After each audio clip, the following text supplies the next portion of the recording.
Scripturas Mandala.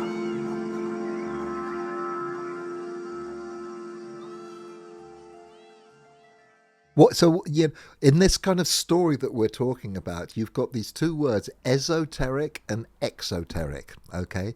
So esoteric means inner and exoteric means external, And, they do say in the Shastra that the internal reason for Chaitanya's incarnation was for Krishna incarnating to discover the mood of Radha and to experience prema.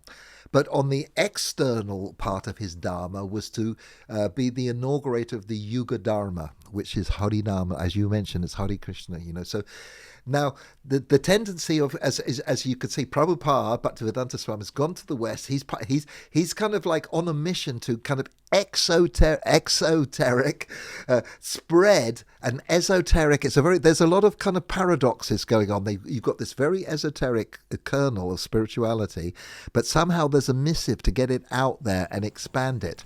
No, Prabhupada was trying to bring a totally pure and transcendental thing into the midst of absolute dirtbag society. Exactly. Yeah, and that's really, like Banmarsh told me when he was in London, and he wasn't meeting with any hippies, and there wasn't any hippies.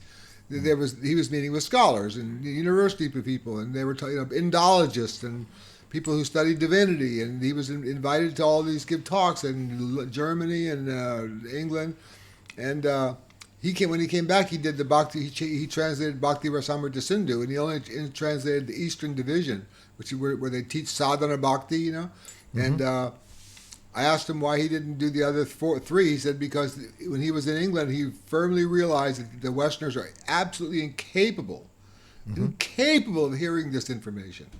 They immediately think of sex, and guaranteed you they immediately do. It's guaranteed. I can speak on everybody's behalf. Every Westerner, when they hear about this stuff, they think sex. They don't think sex, but they see sex.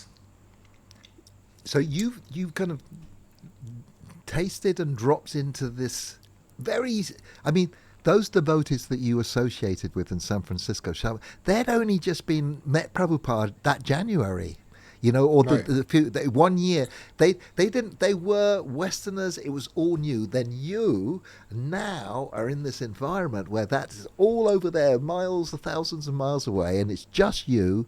You're the foreigner. You've had this little training. And I didn't have any preconceived notion about what the lifestyle is or when you get up or what the program is, because there was none of that in ISKCON. Like when I got to Radha Damodar Temple, there was no ISKCON. No. Prabhupada was renting a little room there. It wasn't like that was his headquarters. Mm-hmm. He was renting a little room. There was no ISKCON. There was no anything, And so, like when Prabhupada went to America in 1966, 65, 66, his godbrothers in India, who were all gurus, none of them were thinking one of us is going to the West to preach. None of them thought that. Most of them didn't even know he went.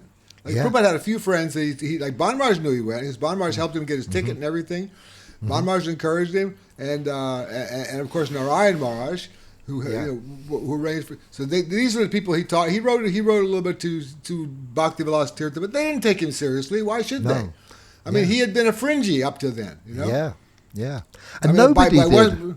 Nobody thought one of us, the gurus of the Gaudiya Math, are going to America to preach. Nobody thought that about him or even knew it. Mm-hmm. So when he finally came back with all these hippies and looking like a gypsy party with girls and sannyasis, everybody's mixed together, and they were like horrified to see that. Not because they were envious of it, because they couldn't even believe their eyes. Well, it's interesting because the Gaudiya Mutt. Gaudiya is the Gaudiya Vaishnavism, and Mutt is a monastery. So Prabhupada, the parent organization, the Gaudiya Mutt, Prabhupada takes a form of it to the West, tries to, but even that first year, people didn't even know what the culture was, the philosophy. It was all. So you've been taken out of that, and you've read a bit of the Bhagavatam, you've had the basics, you're chanting. And when Bon Maharaj came, okay, when you arrived at that ashram that night, and you stayed there, and it was just Bengalis. When he eventually arrived, did he know? Had somebody informed him that you were there, or did when he arrived, were you a surprise to see you there? Yeah. Yeah. Can you remember what happened on that first meeting? What it was like? What actually happened? They were all excited because the guru's coming back, and so he came back in a rickshaw with one of his disciples, and he walked in. They were all bowing down, and then he saw me, and he asked me, who I was, and I told him I was Swami Bhaktivedanta disciple, and I did. Could I stay here and learn from him? And because Swami Bhaktivedant's not here, I got nowhere to stay. He said, sure, you can stay here, And but you got to follow it carefully because this is a pretty strict environment where they have all these rules about what's prasadi and what's bhog and what's this and what's that and don't touch and it's all centered around the deity. In the temple, there's the temple. In the ashram, there's the temple with the deities, and the deities are alive, and nobody's making noise with their feet, nobody's raising their voices, nobody's arguing, the cooking is being done for the deities. Everything is around the deities, and so. Nobody's thinking that we're in this ashram, looking for God. God is right here, in this ashram. For those people, for many people who might be listening, like they might not know what a deity is. A deity in India, they call it a vigraha as well, don't they? Archa vigraha. Archa vigraha. In a temple, when we say that the deity, it's the form of Krishna or any god that's in the central shrine where the daily rituals of worship. That's the central part of the. So you have the monastery environment with the monks. That's all single. There's no married people. It's all monastic. It's people who've taken various levels of vows. We have the students, which are the brahmacharis, and the uppers, which are the sannyasis, isn't it? This is the sex didn't exist.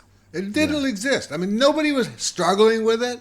There was no women anywhere. I mean, there was Brijabasi ladies running around with their rustic shoes and they looked like you want them to look. They looked like totally transcendental in a way. I mean, nobody was thinking about sex. Nobody was thinking about anything. I mean, there was just no struggle, because there was no women anywhere.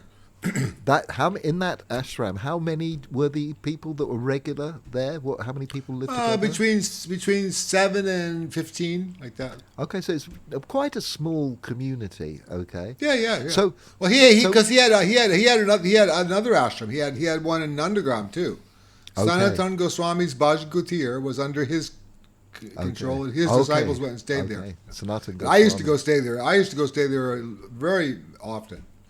And that place was as funky as it gets. That place was no electricity, no water, no kitchen, no bathroom, no anything, And you had to beg for your food even. Was there any devotees, disciples of his that were maintaining and looking after that place? Yeah, there was Paban Prabhu and Babaji Maharaj used to go there. I first went there with Babaji, Krishnadas Babaji, and I stayed with him, And there was, but I remember Paban Prabhu, and there was a couple other guys. I can't remember the names. Paban Prabhu was kind of he was a Babaji. These are all Babajis, but he was the kind of like the caretaker. But there was nothing to take care of, because nobody was cooking or boiling water, or there was no kitchen, no bathroom. There was just a few little rooms, and there was no temple. There was no water. You had to go out in the field, to pass stool. There were hogs out there trying to attack you, and it was just nuts, But it was wonderful because I really felt like a sadhu. Because I was right in the midst with all these sadhus, and this was the sadhu life. Radhe Sham, and you get a little japati, When you arrived at the ashram and you're surrounded this is not ISKCON in the West, or this very young ISKCON. You're in an ashram where people have been used to this lifestyle in Vrindavan, which is so it's so kind of rarefied the atmosphere there. How did Bon Maharaj say? Look, did he kind of ask you to find out where you were with your information? How much did you know about the culture? Did he test you to see where you were? No, I asked him. What is this place? Oh, okay. What is this place? What is this? What is the spiritual world? Why is this place here? What do you mean in eternal pastimes? What does it mean to cleanse the mirror of the heart and see what your spiritual form is and your own spiritual identity? These are all things I kept asking. And I was the only one asking him questions. Everybody else already knew everything. Right. He wasn't there to teach them. They already knew everything. Did you have specific times of the day that you would go into his room? Anytime I wanted. Right. No, he didn't. He would sit on the porch. Mm-hmm. He would sit on the porch in a little chair, and I would just go out anytime I wanted, and I could approach him pretty much any time. You mentioned once before to me that so he to educate you, and in the kind of traditional way, and because you know Sanskrit. So how did that start, that training that you took? Well, because they spoke Bengali, the local language is Braj and Hindi, okay, and then there's Sanskrit, which is the language of the holy text which it's founded on. Yeah. So how did that training for you? Because let's face it, no other foreigner from the Hare Krishna disciple had that kind of training at that time. I know Achyutananda and Jayapataka, they were over there in Bengal, but they weren't living in Gaudiya mats. Achyutananda would come to Vrindavan once in a while, and he would come to Maharaja's ashram like he was coming from heaven and he was tiptoeing into hell. He was like in a leper colony. He treated everybody like they were lepers. He was such a sacred guy, and he was gonna condescend to come to Maharaja's ashram and give a little his darshan. I mean, it was pathetic. This guy was so arrogant. So the separatism was shocking. The separatism was shocking. He was a total beginner, but he was coming to this ashram of sadhus, acting like they were beginners. How long had you been there at Bon Maharaja's ashram before you actually met any other foreigner like Achyutananda who'd been in India? How long was it? A few months. But Achyutananda came one day. He just came by. But he wasn't really hanging out in Vrindavan. He was hanging out in Bengal more. Or was he hanging out in Bengal? That's what I heard. I hardly ever saw him. Because he was like, if he's around, he's going to want to talk about movies and rock bands and cartoons and jokes and all kinds of nonsense that invariably come up when you're talking to a Westerner, Okay. Don't come up at all when you're talking to an Indian. So don't come up.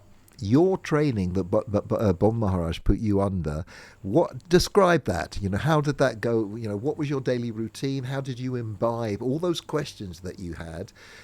Did he say, look, you should read Bhakti Rasamrita Sindhu, you should read this, you should study that, and those answers? How did he guide? Is that what he did? And that's where you found? No, I asked him what are the rules and why, and he gave me the Bhakti Rasamrita Sindhu, which he had published, and I had his Bhagavad Gita, which I still have, and I also had Bhagavatam, Prabhupada's Bhagavatam, which at that point was only the first canto, and then I had his library. His college had a library where they had all kinds of books, including Chaitanya Bhagavat in English, also Govinda Bhashya, commentary of the Vedanta Sutras by Baladev. So I had all these books to read. And I could just walk up to his college and go into the library and be all alone in there, reading just thousands of books. For the benefit of other listeners, again, as I'll do this, this book that you're talking about, from the Bhagavatam and the Bhagavad Gita, the Bhakti Rasamrita Sindhu, was written by Rupa Goswami. Rupa Goswami. Now, where you're staying at Bon Maharaj's ashram is right next to the modern Mohan temple, which was established by Rupa's elder brother, Sanatan. Right. And Rupa had studied. But this was 400 years before. They were sent by Chaitanya to Vrindavan when it was just forests to do these things. 15th century, early 15th century. And great Maharajas and people like Man Singh at the time of Akbar, they helped build these temples with red brick and everything. And so could you describe why... So these books that the Goswamis, they're called the six Goswamis, but the two brothers, Rupa and Sanata, and their nephew Jiva, they sat there, and those literatures that they compiled were the foundation of all the theology that Chaitanya Mahaprabhu had taught them and that he instructed them to put together and disseminate. So so of Rupa Goswami's kind of main book, the Bhakti Rasamrita Sindhu, maybe bhakti means that maybe you can just break that up into what that actually means and what Rupa has tried with that book to try why it's so important for Vaishnavism and Bhakti. What was happening with that literature? Well, bhakti means devotion to God, and rasa means the taste of that devotion, and sindhu means ocean. So the ocean of taste of worship of God. So this book was, he had translated the Eastern division, which is sadhana bhakti, spiritual practices in bondage, and he didn't translate the other three divisions, which were about rasa and taste and spiritual emotions and things that he didn't think even there was a way to translate them into English. Right. He told me there's no English words that explain this. So, but from your now studying this culture, So he told me this, the Eastern division, which is sadhana bhakti, 64 angas of bhakti. That's what you want to follow. That's the rule book. Okay, anga means in hatha yoga you have ashtanga yoga, which is the 8 limbs. So in bhakti there's 64 angas. Okay, so people don't realize that bhakti is a yoga system. You have hatha yoga, ashtanga yoga. You have jnana yoga, and then you have bhakti yoga, and they don't realize how in depth, how scientific, how kind of mega it is really, all those literatures that the Goswamis wrote, philosophical, but when you were reading that fifth way, you were still the internet was going a little funny there. When you were having your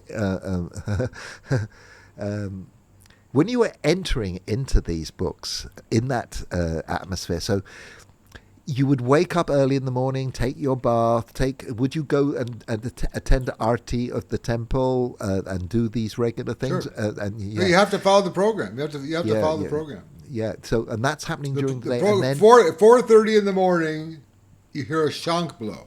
Yeah. A shank. Yeah. As a matter of fact, you hear a shank blow close by, and then you hear thousands of other shanks blow. Yes. I mean, it's like nothing like it, And that's the time to get up. And when you get up, there's nowhere to take a bath at the well, which has a bucket and a rope. And you got to pull the bucket up, and you got to use a lota to pour. It's freezing cold water, and that was it, And yeah, I had to wait my turn. If there's, you have to wait till everybody's taking a bath before I could take a bath, because I was the junior most person. Mm-hmm. Okay, so you got you. Maybe we should take a break, because here it's almost 3. It's 3 a.m. here. Okay, maybe we should, because we've covered quite a lot of ground, and we've got you're there in Vrindavan now. You're getting your training, and so what we should do is kind of carry on. Tomorrow, more depths. After refreshment, we're going to have a lot more time, and we can get more into these esoteric details. But we've covered the basic ground, and we've covered a long way in this incredible journey of yours. So thank you so much. and we need a little bit of refreshment and rest, and then we will convene again tomorrow, and we will take the story further.